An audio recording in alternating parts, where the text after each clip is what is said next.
J'ai rencontré un ami qui m'a raconté ses vacances à Dubaï. Il m'a dit extraordinaire, époustouflant, des constructions, des monuments, des paysages incroyables.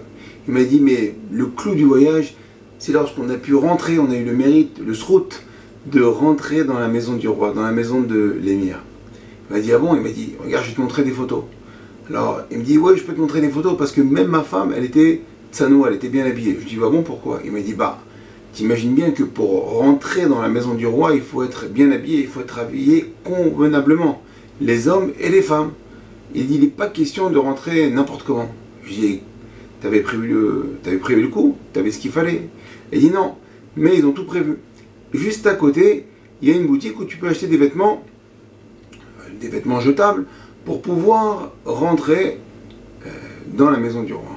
Je lui dis, c'est incroyable. Il a fallu que tu ailles jusqu'à Dubaï pour comprendre que lorsqu'on rentre dans la maison du roi, il faut rentrer habillé convenablement. C'est extraordinaire. Il me dit, mais pourquoi tu dis ça? Je dis, non, je sais pas, mais quand on rentre dans une synagogue, quand on va au Kotel, quand on va chez Rabbi Shimon Bar Yochai, n'importe quel lieu saint, alors on se permet de rentrer n'importe comment. Et si on a malheur de vous dire quelque chose, alors tout de suite, on est intolérant, on exagère, c'est trop. Je dis, regarde, je vais te raconter une histoire.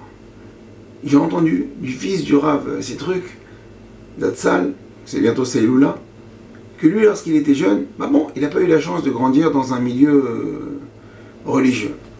Et donc, il n'est pratiquement jamais parti à la synagogue, jusqu'à l'âge de 13-14 ans.